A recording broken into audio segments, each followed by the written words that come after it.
UPPL राजखान्थि हान्जानि दाजाबदेरनाय बिटिआरनि डेपुटि चिफ गबिन्द चन्द्र बसुमतारीनि देरहानाया रोखा जाफिनदों। नं 39 भैरबकुन्द बियाब UPPL राजखान्थि हान्जानि जयनिं हाबाफारि सानफ्रोमबो UPPL राजखान्थि हान्जायाव जगदान आरो जगदान। नंगौ दिनैबो नं 39 भैरबकुन्द बियाब खांख्लाबारि प्राइमारि आरो सफनगाव प्राइमारिनि गुबुन गुबुन हारि माहारिनि दैदेनगिरि आरो सुबुंफोरा UPPL राजखान्थि हान्जायाव मोननै प्राइमारिजों गासै 200 सोद्रोमाफोरा जगदान जादों। हाबाफारियाव बिटिआरनि लेङाइ गाहाय मावफुं सोद्रोमा गबिन्द चन्द्र बसुमतारी बिथाङा गाहाय आलासि महरै बाहागो लायो। लोगोसे उदालगुरि जिल्ला UPPL गाहाय नेहाथारि रतेन्द्र दैमारी बिथाङाबो आलासि महरै बाहागो लायो। हाबाफारिखौ सामलायो भैरबकुन्द ब्लकनि आफादगिरि आरो मनोज खाख्लारी बिथाङा।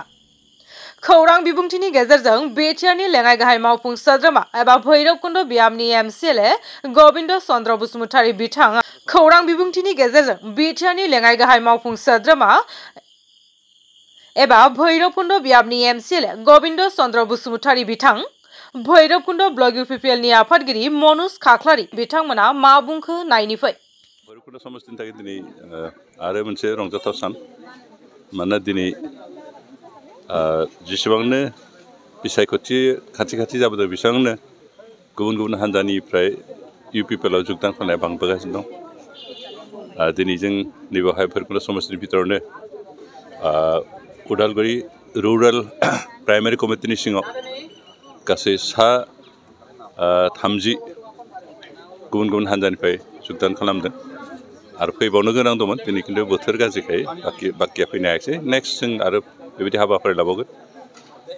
जों बिथांमोनखौ फरायनानै लादों आरो बिथांमोना दिनै UPPL नि थांनाय बोसोरब्रैनि जि खामानि जि एक्टिभिटिस रायजो राजाफोरखौ गोजोन होनो हानाय खामानि मावनाय, बेनिफ्राय गुबुन स्किम लानानै राजुहा जिफोर जेंनाफोर दं बेफोरखौ बोस्रांनाय, बे हाबाफारि जिखिनि नुदों मावनाय बेखौ नुनानै रायजोफ्रा गोजोननाय मोनदों। बेनिखायनो दिनै UPPL आव जगदान खालामदों आरो आसा खालामो गोबां फैबावगोन। जोंनि बे UPPL नि नेतृत्व जि सरकार जा प्रमद बर' बिथांनि नेतृत्व जि सरकार, बे सरकारा थारैनो रायजो राजाफोरनि आरो बिटिआर ओनसोलाव रायजो जानाय गासैबो जाति जनगोष्ठीफोरनि जिथु गांनाय उखैनाय जिथु बिथांमोननि माहारिनि सुरक्षा सिनायथिजों थांना थानो हानायनि जिखिनि बेबस्था बेखिनिखौ होनायखाय गासैबो खुसि आरो बेनिखायनो दिनै UPPL नि प्रति आकर्षण जानानै बिथांमोना फैदों। जों खावलायबावदों जे जेसेबां रायजो राजाफोर दं बेखौ गुबुन हान्जाफोर थानाय बिथांमोननि हान्जानि दैदेनगिरिफ्रा नांगौमानि हेफाजाब होनो हायाखै। बेनिखायनो बिथांमोनहा जाहाथे जोंनि बे UPPL आव जगदान खालामो बेखौनो खावलायदों। जों खामानि मावलांबाय थागोन। जिहेतु रायजोफोर जोंनो खामानि मावनो दायित्व होदों, रायजोफोरनि जेंनाफोरखौ बोस्रांनो दायित्व होदों। बिनिफ्राय जों UPPL सरकारसिमबो बयनिख्रुइ देरहासारनि हाबाफारियानो जाबाय जों अन्तत बिटिआर ओनसोलाव गोजोन थासारि लाबोनो हादों आरो दिनै बे गोजोन थासारिखौ लानानैनो बिथा खालामनानैनो जों रायजो राजाफोरनि जौगानाय खामानि मावलांगोन। लामा बानायगोन, सोलोंथाइनि मोजां राहा लामा खालामगोन, दै लोंनाय बेबस्था खालामगोन, देहा फाहामसालिनि बेबस्थाफोरखौ जों खालामगोन आरो बेखिनिखौ जों मावनो आरम्भ खालामदों। जों मावजोब्बाय होनना बुंनो थाङा, खिन्थु मावनो आरम्भ खालामबाय आरो बेयो जा सोलिलांबाय थागोन। माने जयनिं जानो थाखाय एबा UPPL आव जयेन जानो थाखाय बिदि गोबां बिदि जोंजों सोमोन्दो लाखिगासिनो दङ आरो जों आसा खालामदों दिनै जि 30 सा जयनिं जादोंब्लाबो बिनिख्रुइ बांसिन बिबांनि सुबुंफोरा जोंनि गेजेराव जयनिं जानो थांगासिनो दङ। आरो दान्दिसे समाव जोंनि भैरबकुन्द ब्लकनि सिङावनो सफनगाव प्राइमारिनि सिङावहाय गोबां बिदि जयनिं मोनसे हाबाफारि दङ। बेयावबो जोंनि गबिन्द सार एबा डेपुटि चिफनि गेजेरजों बिथांमोना जयनिं लानो लाहार फाहार खालामगासिनो दङ।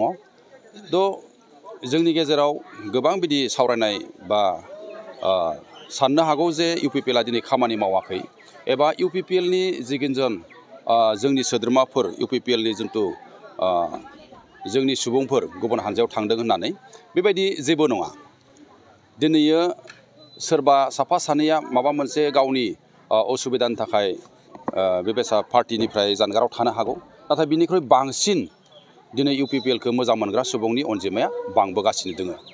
बेखौ लानानै आं आफादगिरि हिसाबै भैरबकुन्दनि आफादगिरि हिसाबै आंनि मावथि हान्जाफोरखौ आं खावलायो एबा जोंनि समस्त भैरबकुन्दनि जेसेबांखिनि वेल विजार एबा जायफोर इन्टेलेक्सुवेलफोर आं बिथांमोननिसिमबो खावलायनाय दिनै UPPL हिसाबै जों लोरबां जायाखै। UPPLआ जि खामानिफोरखौ जों मावगासिनो दङ 3 बोसोराव जोंनि UPPL सरकारा जि डेभेलपमेन्टनि खामानिफोरखौ जोंनि भैरबकुन्द समस्तियाव मावबाय बे जौगानायनि खामानिखौ जों थांनाय 17 बोसोराव जों नुनो मोनाखैमोन। गोबां खामानि जादों, गोबां लामा सामा जादों, गोबां कमिउनिटि हल जादों, गोबां बाउन्डारि वालफोर बानायदों आरो बिनिख्रुइ मा नांगौ 3 बोसोराव माने सानस'हायै मोनसे प्राइमारियावहाय 70, 80, 100 गाहाम बिदि स्किम्सफोर माने गबिन्द सारा लाबोदों। जोंनि ओनसोलाव बिदि गोबां खामानिफोर जादों। दा बिनिख्रुइ रायजोनो मा नांगौ दा बिखौ बुजिनानै दिनै जोंनि रायजोफ्रा लोब जोंजों फैदों आरो आसा खालामदों इयुनावहाय जों बिनिख्रुइ बांसिन जों जयनिं खालामगोन आरो फैबाय थानाय इलेक्सनाव जोङो सिगांनिख्रुइ जों बांसिन मोजाङै साबसिनै जों देरहागोन होननानै जोङो मोनसे आसा फारिनाय जोंहा दङ। बेनिखाय आंनि वर्कारफोरनिसिमबो आं खावलायो जों लोरबां जानो नार्भास जानो जोंहा जेबो गोनांथि गैया। जों फैनांगौ, खामानि मावनांगौ, पाब्लिकखौ लोगो हमनांगौ, जों गासिबो थिगानो दङ आरो जोंखौ माने रावबो बेवहाय UPPL हिसाबै भैरबकुन्द समस्तियाव फेजेननो हानाय गुबुन बिदि हानजा गैया। दिनै जायानो फैथों जोंनि UPPL हानजानि बादै बेवहाय रावबो माने बिजाथिया बेयाव देरहानो हानाय नङा।